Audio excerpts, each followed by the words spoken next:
a headless system to do the video transcoding. So I would be doing the capture on one system and the transcoding on another, and that would probably work pretty well even with a little bit more RAM.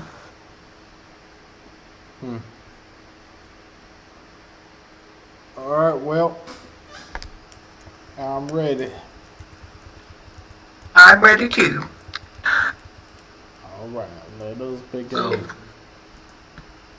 It's December 30th, 2023, and this is the Agora Paper Group.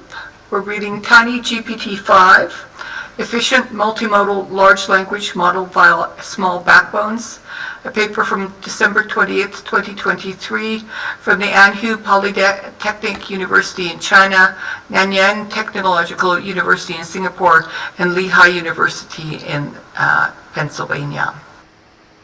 Abstract. In the era of advanced multimodal learning, multimodal large language models, MLLMs, such as GPT-4V, have made remarkable strides towards bridging language and visual elements.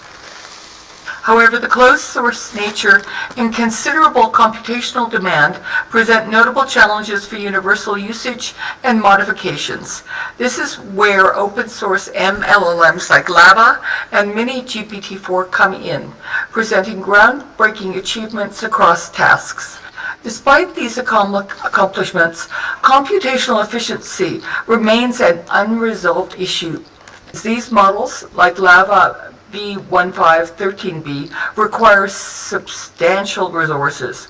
Addressing these issues, we introduced TinyGPT-5, a new wave model marrying impressive performance with commonplace computational capacity.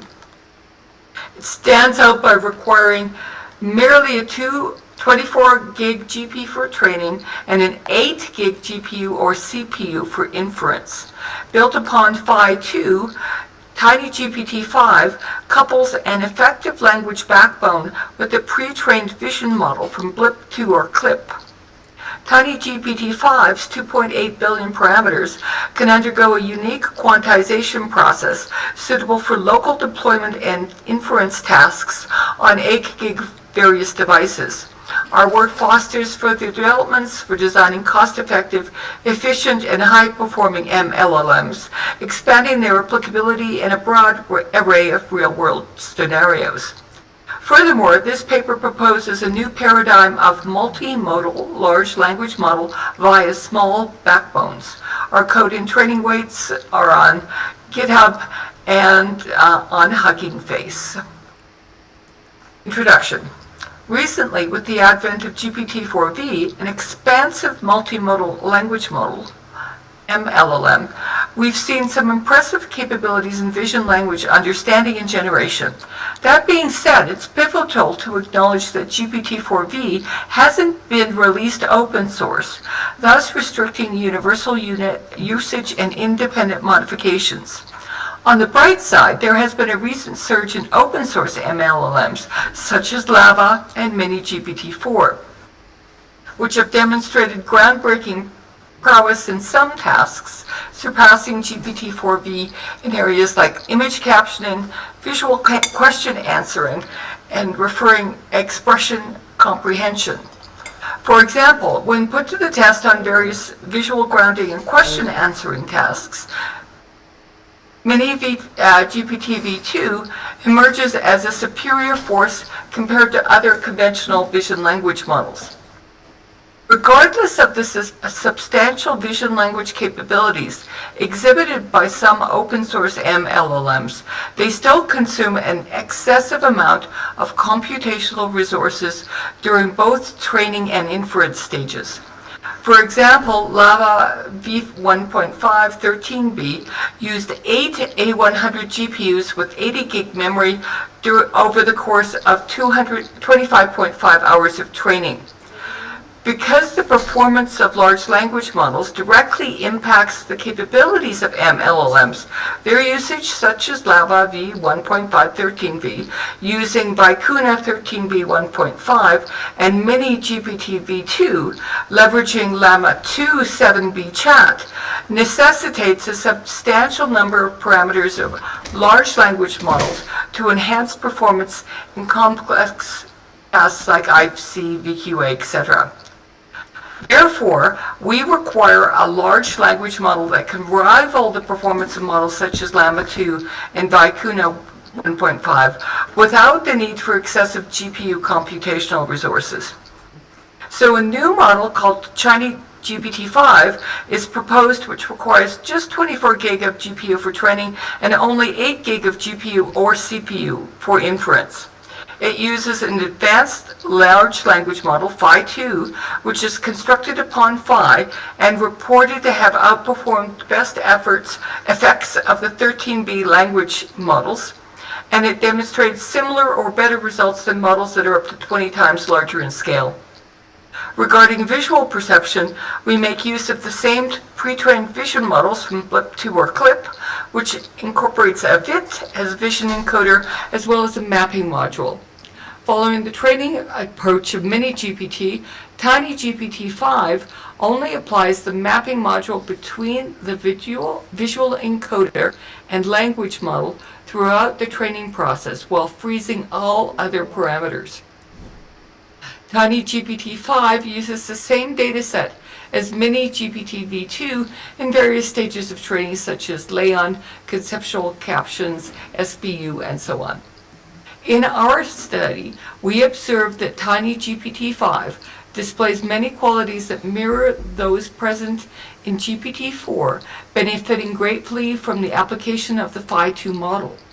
Boasting just 2.8 billion parameters, TinyGPT5's unique quantization process makes it suitable for local deployment and inference tasks on 8 gig mobile devices. TinyGPT5 represents a substantial stride in reaching the equilibrium between unparalleled performance and maintaining the efficiency of MLLMs. Through our contributions, we strive to empower the community to engineer more cost-effective, efficient, and high-performance MLLMs for broad, real-world application scenarios. You want me to skip the related work section? Yeah. Method. We commence by proposing our vision language model, TinyGPT5, then conduct a discussion on the structure. Let's go to the multi-modal language model and the related work.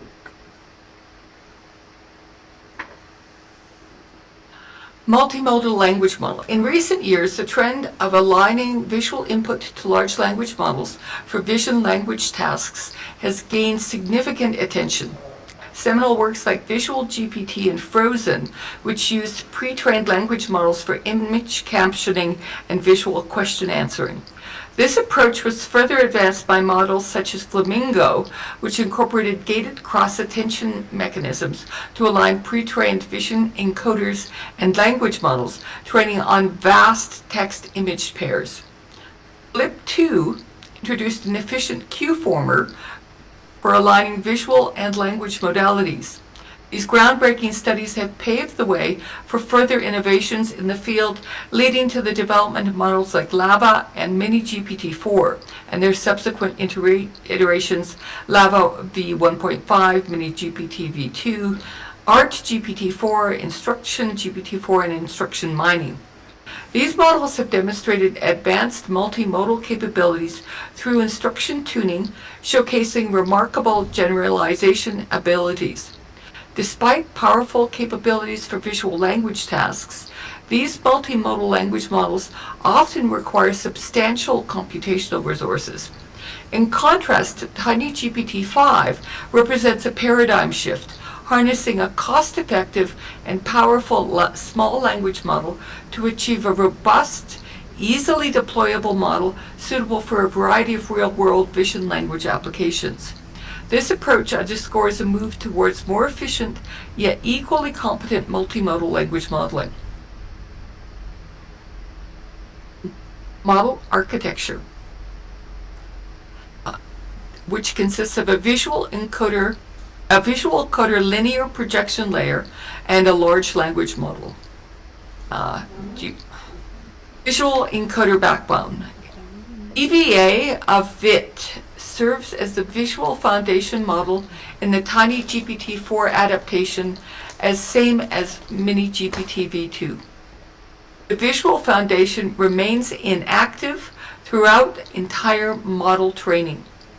Our model training operates at a picture resolution of 224 by 224 for stage 1, 2, and 3, and 448 by 448 for stage 4. And we amplify the positional encoding to scale up with an elevated image resolution. Linear projection layers. The function of the linear projection layer is to embed the visual features extracted by the visual encoder into the language model, as well as making an effort to empower extensive language models to comprehend image-based information. Our employment of the Qformer layer, sourced from the BLIP2 architecture as the initial linear projection layer, is driven by the goal to extract maximum functionality from the pre-trained BLIP system when deployed in visual language models. This approach substantially decreases the volume of parameters that requires training stages. We use linear projection layers initialized with Gaussian distribution as the second layer. The goal is to bridge the dimensionality between the Qformer output and the language model's embedding layer, thus better aligning the visual tokens with the relevant hidden space of the language model. As illustrated in Figure 2, to accelerate the training process of TinyGPT5, we initially employ the pre-trained linear projection from MiniGPT4 by Kuna 7b as the foundational layer. Subsequently, we integrate an additional linear layer projection to effectively bridge into the corresponding hidden space of the Phi2 model. Would you like to take Figure 2, Kai? Yes. Hold on just 1 second. All right. Thank you. Okay, so we got some various insignia here. We got a fire for train, a snowflake for freeze, and image text pair. We get a flag, which means instruction learning, and then we have many boxes, which means multitask learning. So the first layer, if you will, we have an image. This is visually encoded, then Qformer, then projection, then linear, then Phi2, then normalization.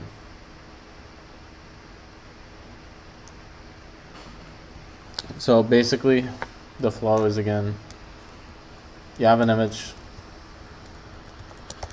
it's embedded, or it's fed into VIT, then Qformer, then projection, then another projection, then transformer, then normalization. And that's the first stage. Now for the second stage, we have normalization and LoRa at the end. Basically stays the same. Then for the third layer, we have instruction learning with basically the same as the second layer, just with text. Then the fourth, which is multitask learning, which means images, text, a whole bunch of shit. And that's basically the same thing as the third one, except they have images, they have text, just images, just text, both in many different varieties. And that's We my have analysis. questions. Yep. So they have a visual encoder and Phi2 is the large language model, and they're not training them. They're just using them frozen.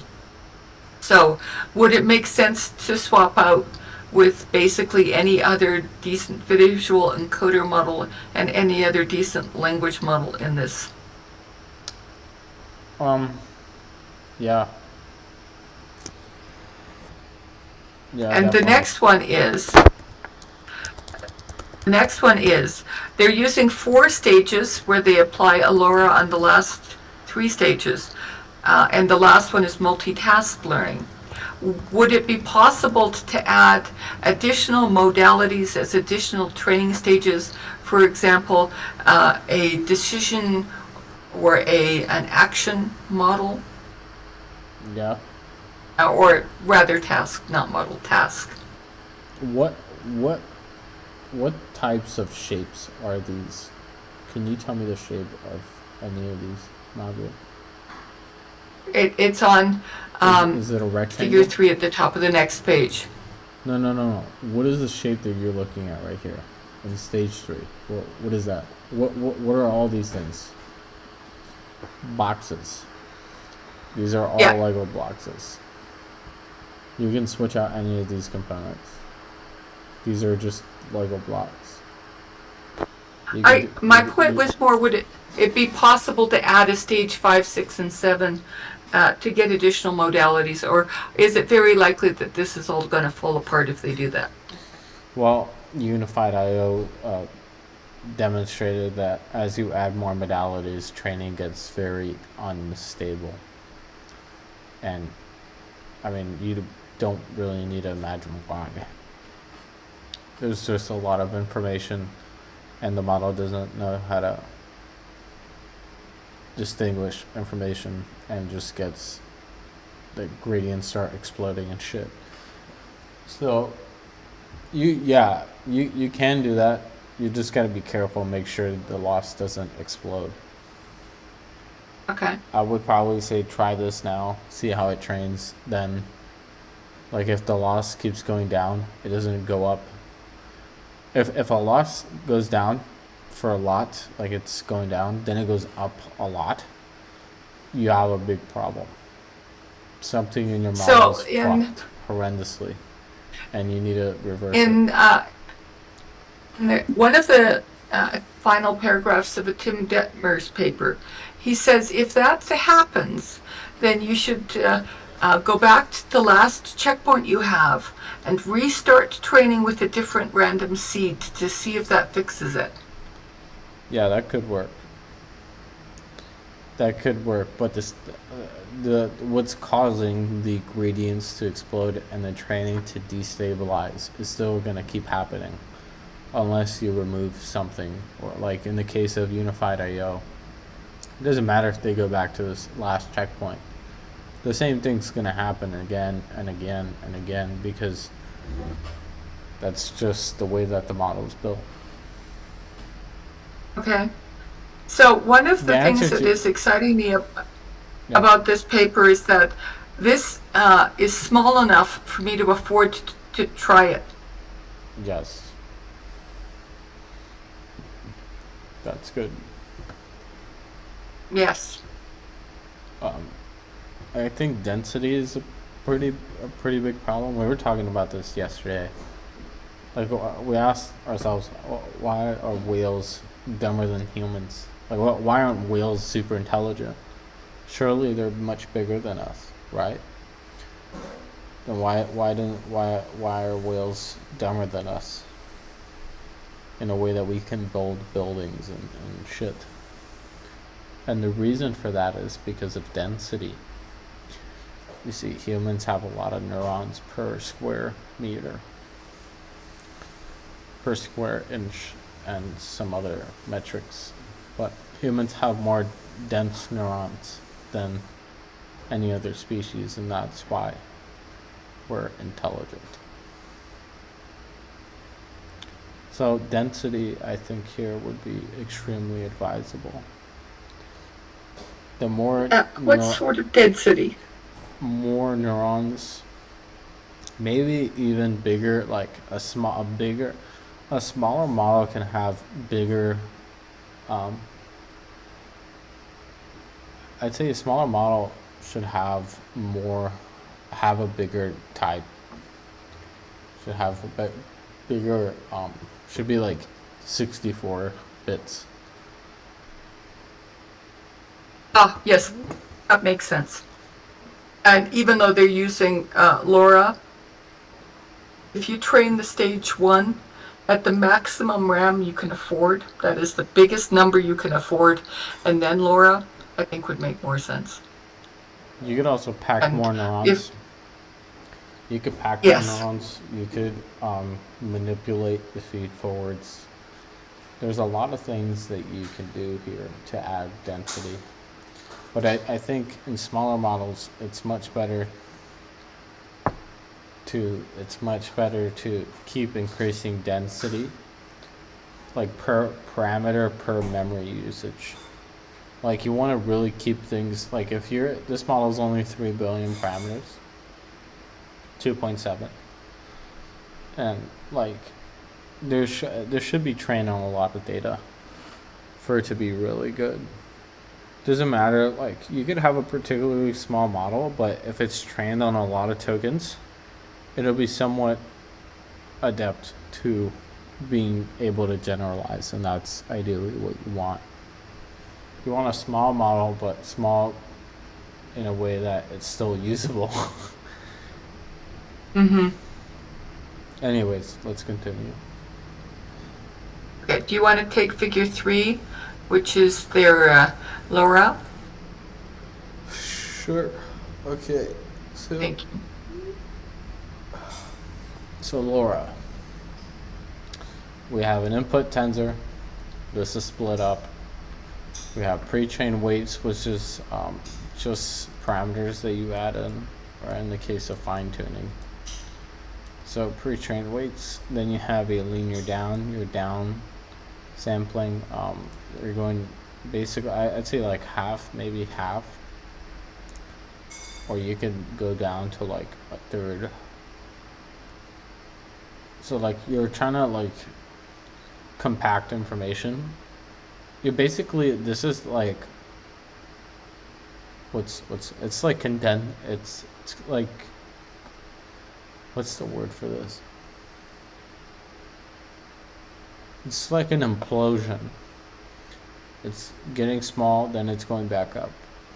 Then this is added with the pre-trained weights, which are frozen, and the linears are trained. Now, the LoRa module, which I've implemented the LoRa module and the LLM block here on my repo for this. I know they already have the code, but I just wanted to implement it in Zeta and see if I could make a simpler implementation. And I think I did.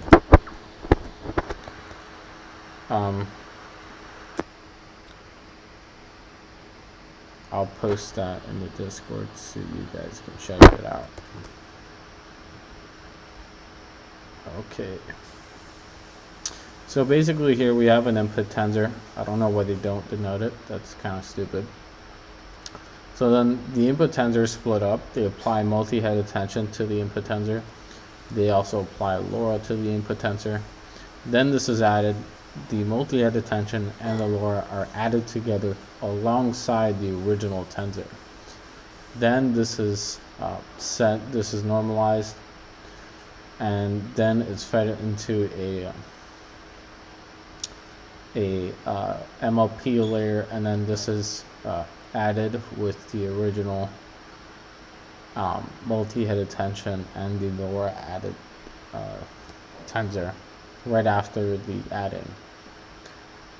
And so the LoRa here is trained, everything else is frozen. Yeah, that's the LoRa module. I have a question. Yes. So usually in the normal LoRa setup, all the weights are freezed, and LoRa adapters weights are freed, and mostly 1 or 2 layers that is unfreezed. So almost 99% of the entire weights are freeze, and we just train 1 or 1.5% of the weights. And in those architecture, the multi-head attention and LoRa adapters are connected sequentially. Here they are connected parallelly. Am I saying it right? Is it a different architecture or than the normal LoRa setup? What's your question? I don't know. So, so in normal LoRa setup, the MHA and LoRa connected sequentially. Is that correct? The LoRa and the what is connected? The multi-head attention, MHA. What do you mean? Are they connected? Like sequentially, here they are parallelly connected. Like input tensors is divided into in figure B. I don't know. But usually I don't know if they're they are sequential.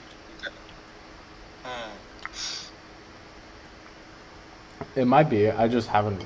I haven't. I was just wondering. I was wondering whether they have tweaked the usual LoRa setup, or they are using the generic LoRa setup here. I don't know.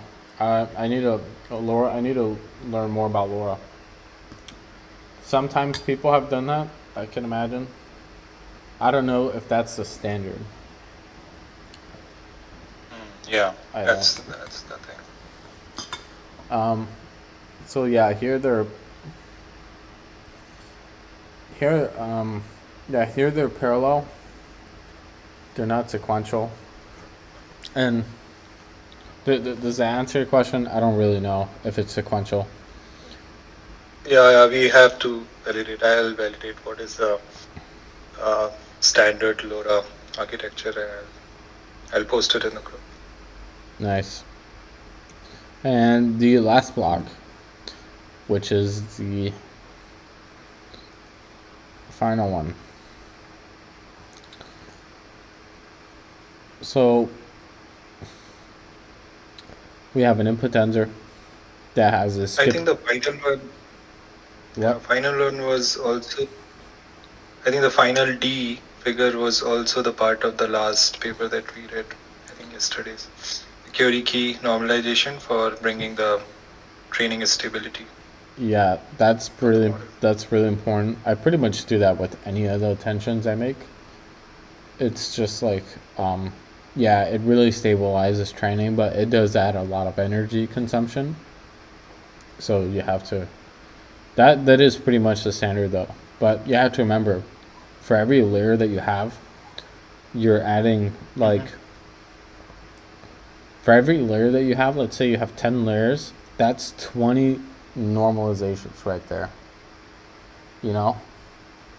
That's a lot of energy. You're like, that's a lot of So you're saying the flops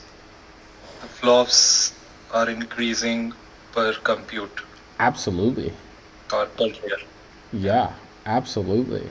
So you like, I mean, QK normalization is great, but again, you keep adding operations like these, then it's going to get very energy consumptuous. So even with so much of this training being done with frozen layers.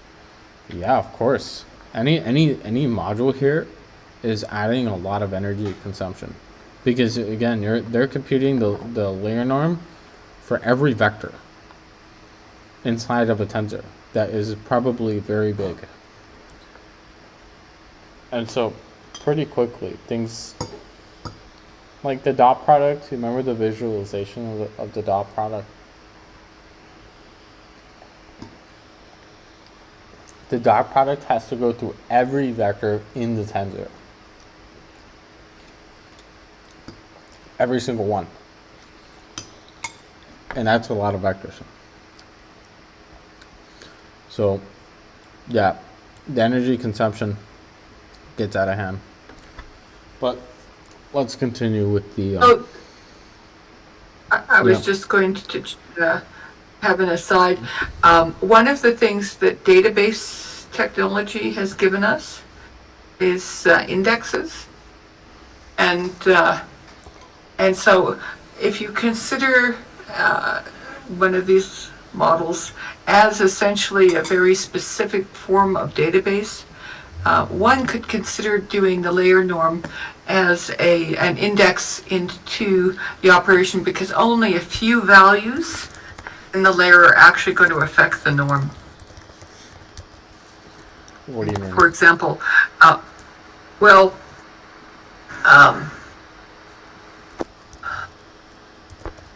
extreme values may be irrelevant. That is, if they cancel out. It may be that a bin value might be good enough. That is, carrying too much precision around.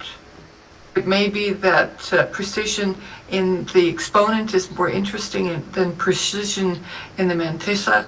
It feels like there are a lot of techniques one could use for doing a layer norm in a more computationally effective manner. But that's just a guess. I really haven't implemented it yet, so I don't know.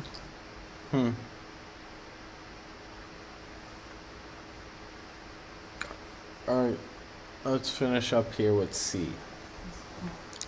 So we have a tensor that is also a skip connection, which means a skip connection happens when you have something and it just goes all the way to the end. As you see here, it goes to MLP in the end, but yep. So now we have layer norm. The output is split again in the way that it's parallel with multi-head attention with LoRa, but the LoRa is only activated after the first stage. And so you have LoRa and the multi-head attention, which is again parallel. But then they're going to be added together, and the multi-head attention does have QK, query key normalization, or QK norm. You have an input tensor. Then you have the projections to QKV. Then after that, then you apply a layer norm to both queries keys, and then you feed it into the attention. I wonder what QKV norm. Query key, like just normalize everything. I wonder if that would be interesting.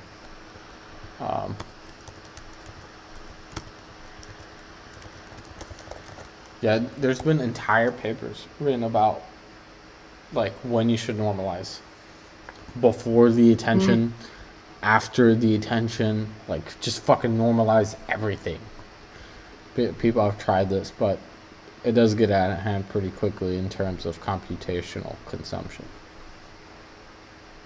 So then you add the LoRa and the multi-head attention together only if and only if it's after stage 1.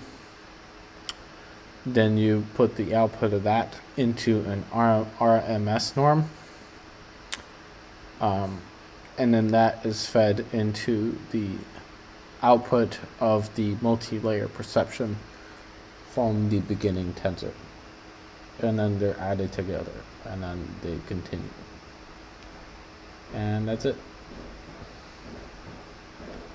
Do you have any questions?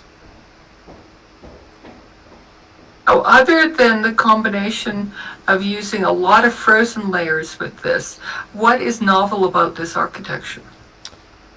The RMS norm, the LoRa conditional, the skip connection with the MLP, there's a lot. The MHA and LoRa trained in parallel?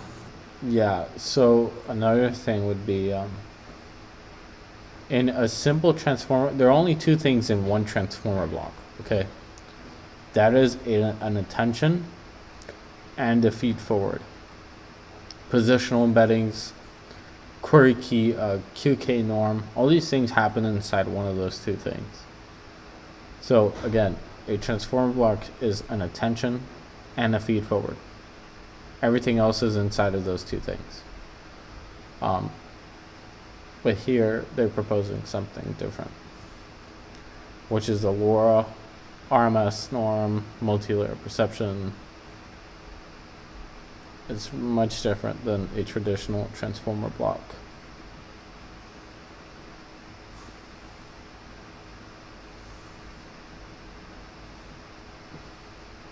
Thank you. Shall I continue? Yeah. I'm at the first paragraph on top of page 4. Large language model backbone.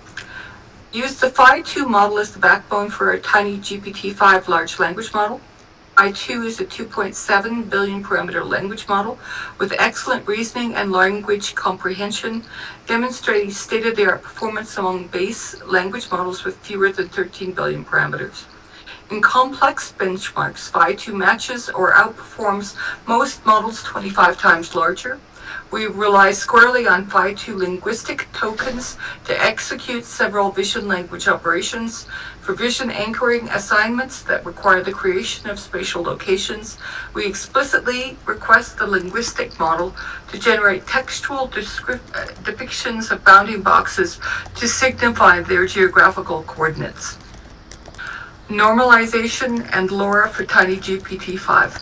In section 4.3, we would deduce that training smaller, large-scale language models for transfer learning, particularly across different modalities, such as from text to image, presents significant challenges. Our investigations reveal that smaller models are particularly susceptible to not a number or infinite values during multimodal data computation. This often results in a computational loss value of NaN, and causing the initial batch forward propagation to fail. Additionally, a limited number of trainable parameters in these smaller models can contribute to gradient vanishing through the training process. To address these issues, as shown in figure 3C, we integrate the Llama2 post norm and input norm mechanisms, implementing RMS norm after each multi-head attention layer to normalize the data for subsequent layers. We also update all layer norms in the Phi2 model to enhance training stability, as illustrated in the equation below. The layer norm for the input for x hidden equals the x hidden minus the mean, all over the square root of the variance squared plus epsilon times gamma, which will be a discount factor, plus some bias.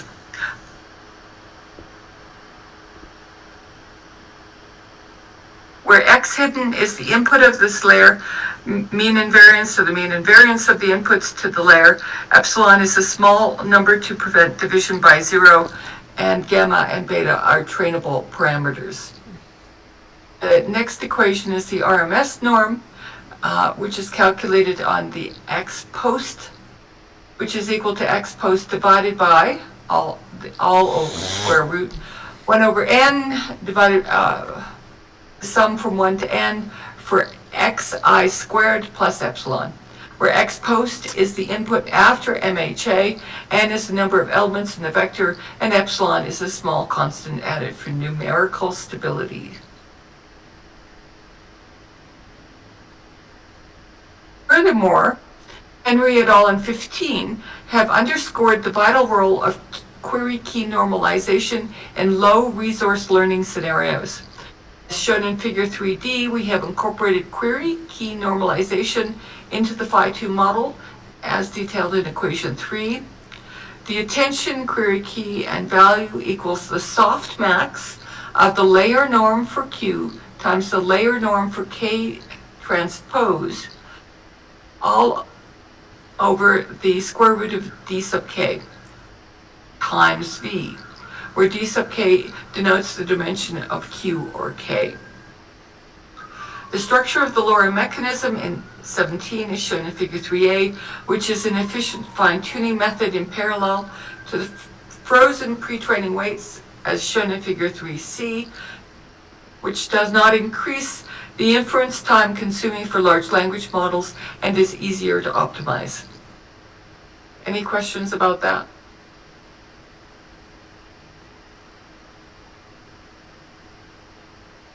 Nope. 3.2, multitask instruction template.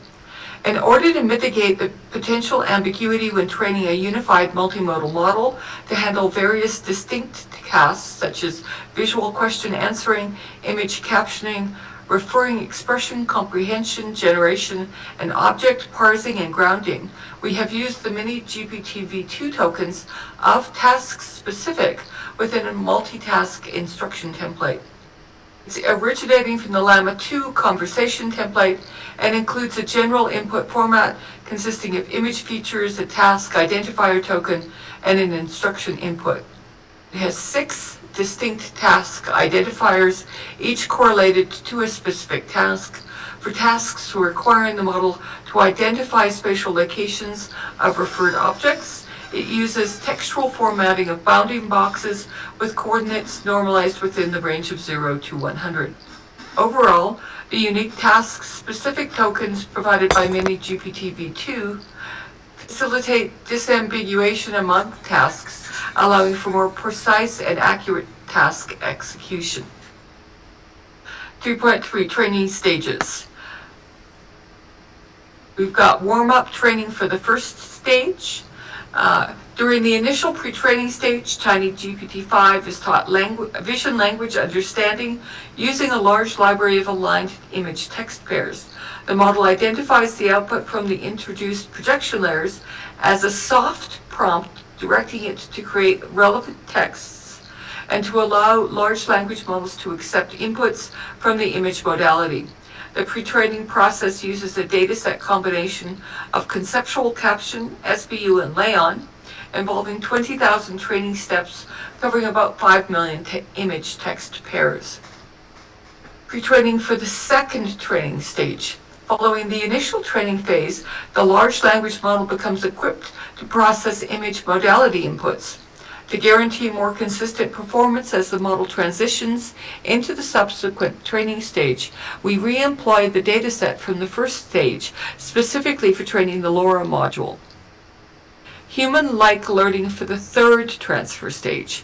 We fine-tuned this TinyGPT5 model using a selection of image text pairings for TinyGPT4 or Lava, which include instructions like ## human : image tag, image here, and image tag. Take a look at this image and describe what you notice. ## assistant. We used a uniform template inclusive of a randomly chosen prompt that improved the model's capacity for generating responses that were consistent and sounded more natural. Multitask learning in the fourth training stage.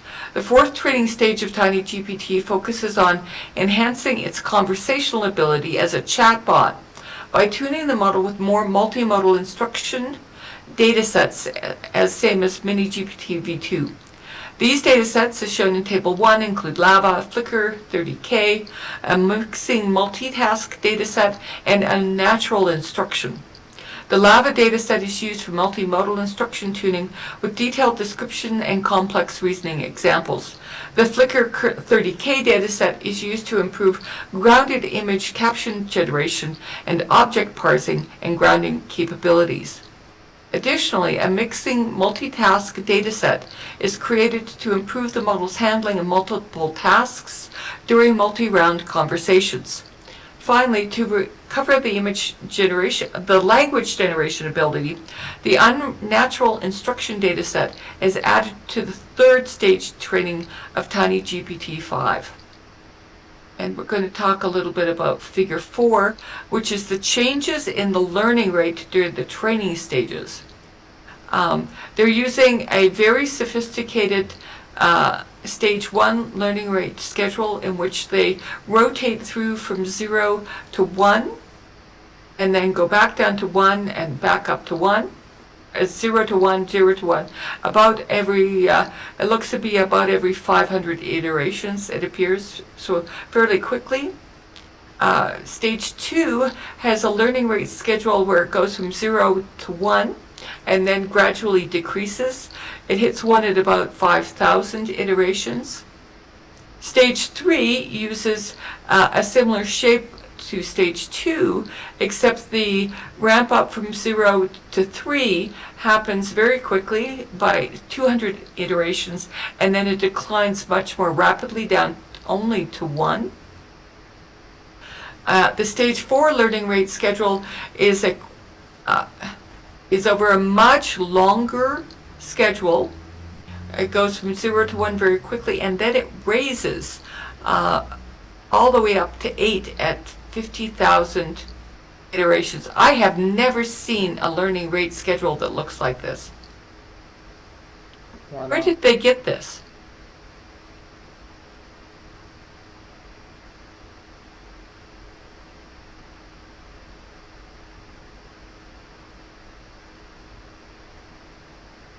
This is the strangest thing I've seen in a long time.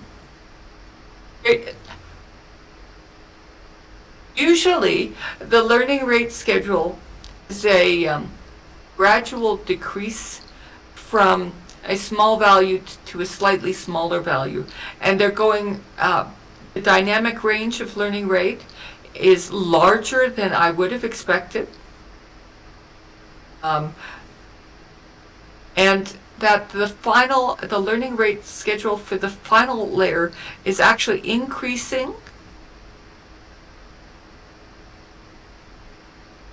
Is strange to me. Where did they get this from? How did they settle on this? Is it just heuristic, or is there some logic behind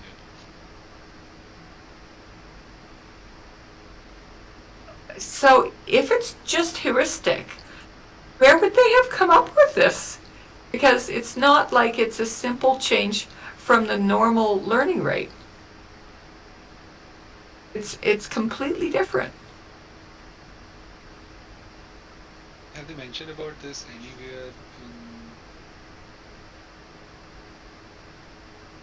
appendix or somewhere? Have you seen anything like this before? No.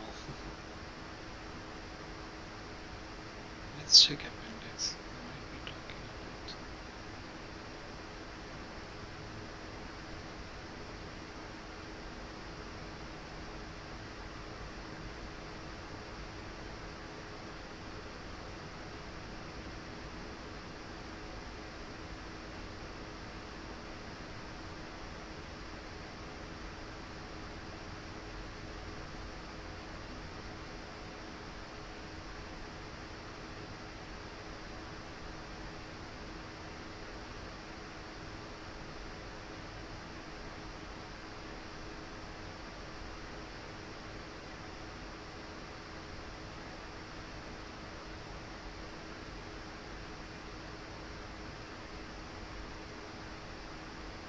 It's just kind of incomprehensible to me that they would have stumbled upon something this complicated. Why? Totally. Yeah. Um, This is too much for So, luck. yes, and too complicated. And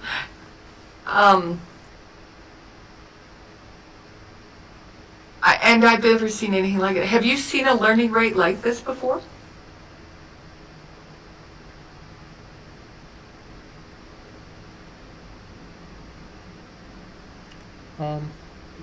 Yeah, no. Maybe. Why is this bad? How about mini GPT? Did they use similar learning rates? Why is this Okay. bad? So I'm not saying it's bad, I'm saying it is unusual that they are using 4 separate learning rate schedules. But the first one iterates very rapidly across a fairly wide dynamic range, and then returns back to 0 and back up again. The second, that it goes from 0 to 1 and then declines fairly slightly. That actually looks kind of normal. The third one, that the dynamic range on the learning rate is so much larger. And the fourth one just kind of really gobsmacked me, that they go from 0 to 1 and then they go up. So that the learning rate is faster in stage 4 than it is at any other stage.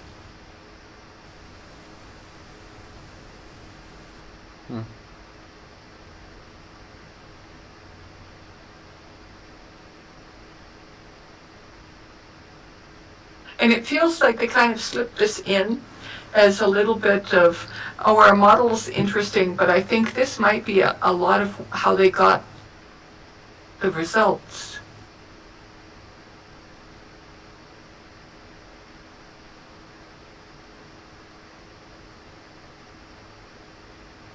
And they must have run this many, many times to have iterated towards an optimization which would have produced these learning rate schedules.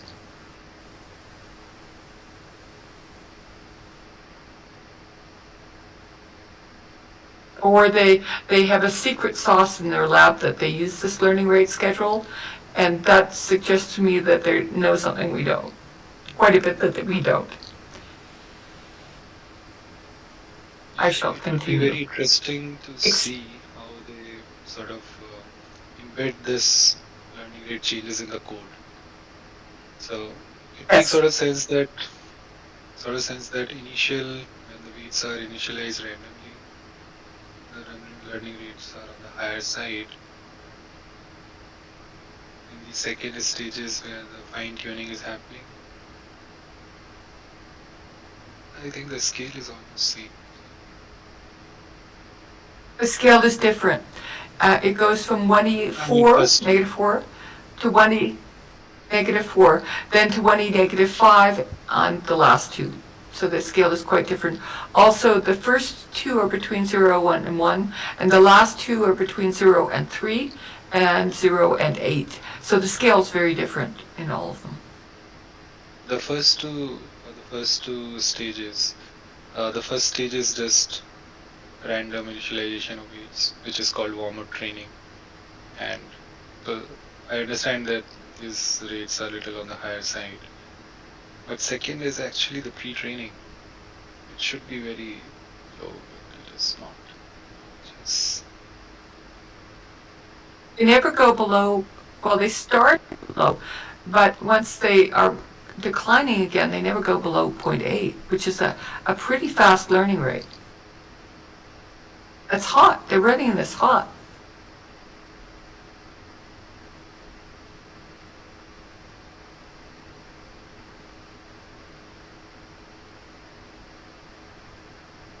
Yeah, so the last stage learning rate is very low. That is understandable because we are tuning it for the particular tasks. So that whenever we are tuning for particular tasks, especially in fine tuning and all those things, the learning has to be very, very less because you want weights to be changed very, very subtle and for specific things. So that's good. The second last is also on the relatively on the lower side. The first has to be the higher side. Okay. Thank you for explaining that.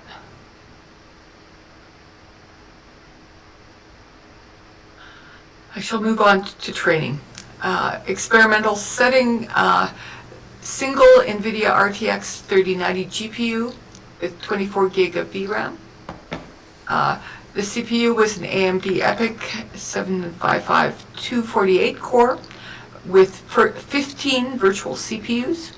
Memory allocation was set at 80 gig, ensuring sufficient capacity for handling large datasets. PyTorch version 2, CUDA 11.8. Training process.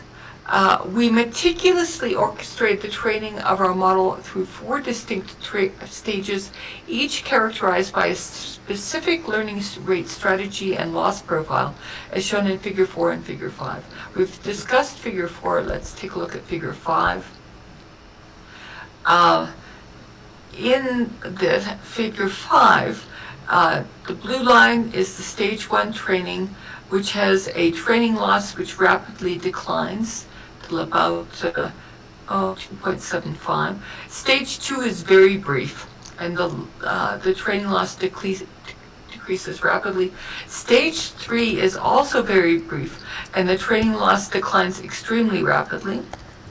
Stage 4 starts at around the level of the stage 1 training loss and declines fairly rapidly till above the level of the stage 3 training loss and never gets as low as the lowest level of the stage 3 training loss.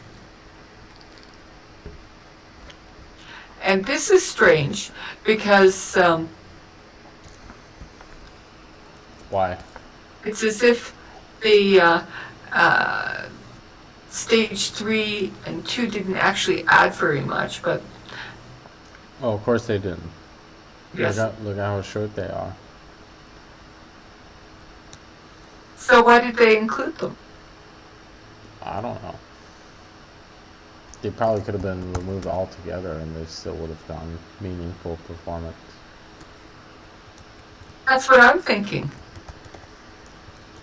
Time Okay. obviously does have an impact here. I think here they are explaining the learning rates and just below the figure. Okay. Are we reading this? Stage 1.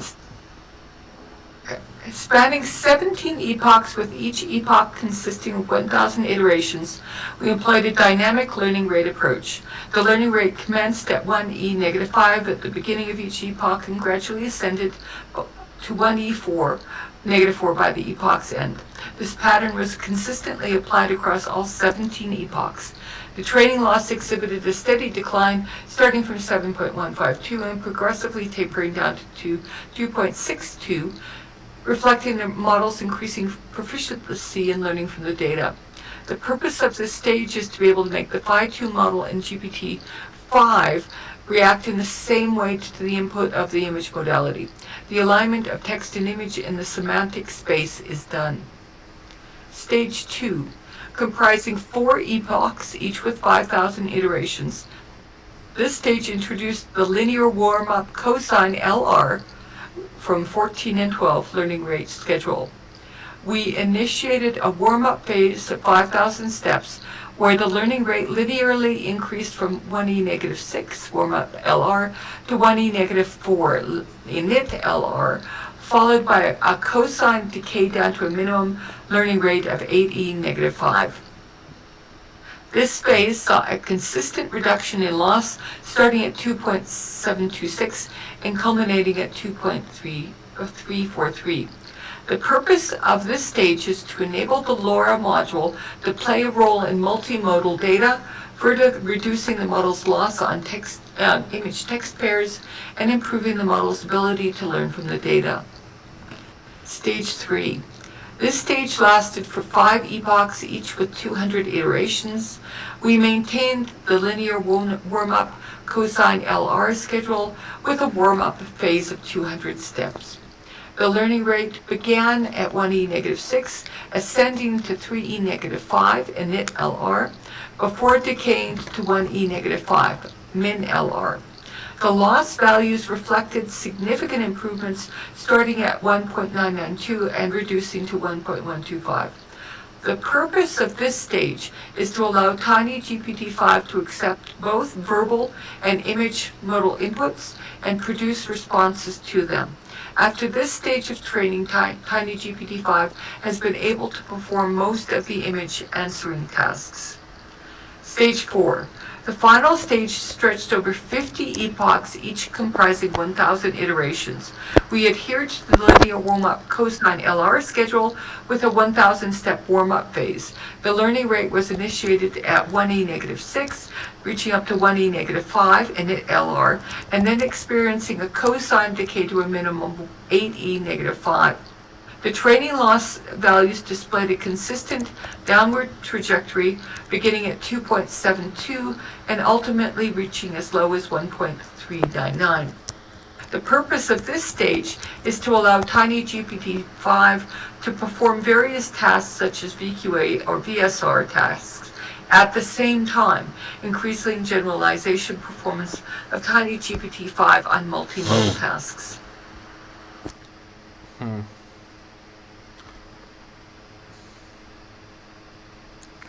Alright. Let's skip, let's go to the ablation study.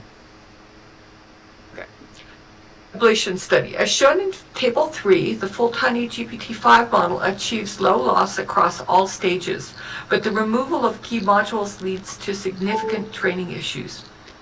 Without the LoRa module, there's a gradient vanish starting from stage 3. Omitting input layer norm increases the loss notably to 2.839 in stage 1 and causes gradient vanishing in stage 4. Without RMS norm, the model sees an elevated loss in stage 1, 2.747, and faces early gradient vanishing in stage 2. The absence of QK norm results in immediate gradient vanish. This data clearly illustrates each module's crucial role in preventing gradient vanishing and maintaining low loss throughout the training process. So it's expensive but essential. Unless you could find a better algorithm. Yes.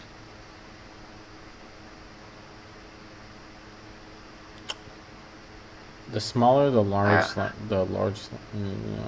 let's continue there. Furthermore, our data notable trend. The smaller the large language model used for transfer learning, particularly in transitioning from text to image modality, the more challenging the training process becomes.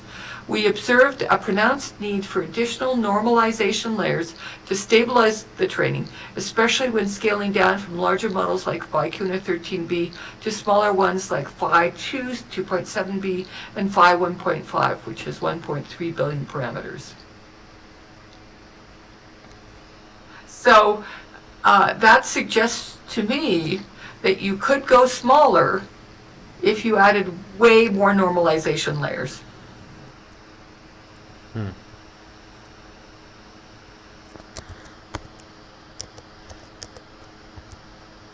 Conclusion.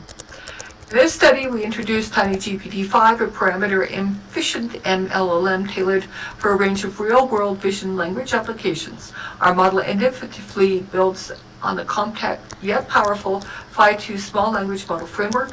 This approach results in TinyGPT-5 delivering exceptional outcomes in diverse benchmarks like visual question answering and referring expression comprehension while keeping computational demands manageable. Remarkably, TinyGPT-5 can be trained on a 24 gig GPU and deployed on an 8 gig device, demonstrating a significant advancement in creating cost-effective, efficient, and potent MLLMs. This paper marks a contribution towards crafting smaller, yet robust multimodal language models for practical, real-world use cases. We envision that our work will catalyze further exploration into developing compact MLLMs for diverse applications. This is a very good paper.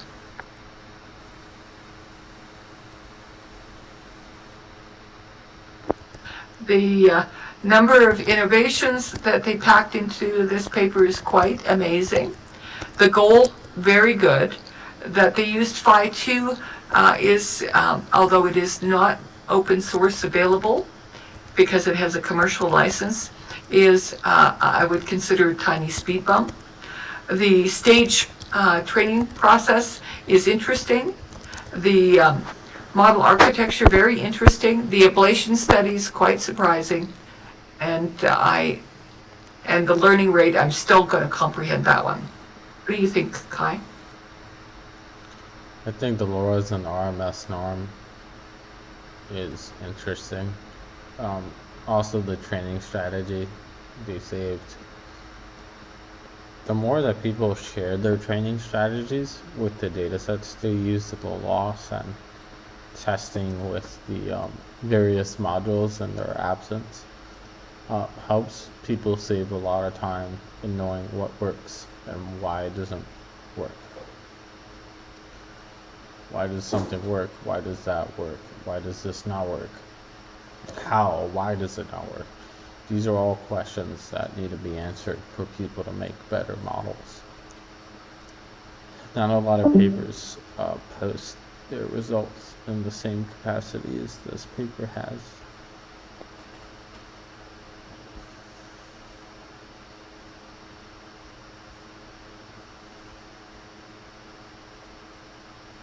Overall, a 7 out of 10.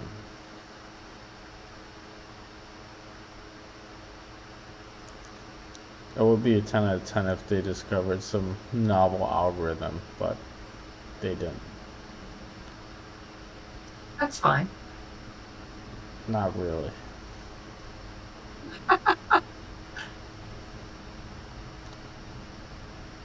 I'd probably give it an 8. If only because it's the first one that I can actually run. Yeah, that's a big contribution to its. Hey, have you tried MiniGPT 4 paper? Have you read that? No. Oh, Because this uses that extensively. That could be a good idea. Yeah. Alright. And that got released 2 months back. Well, that concludes tonight's reading.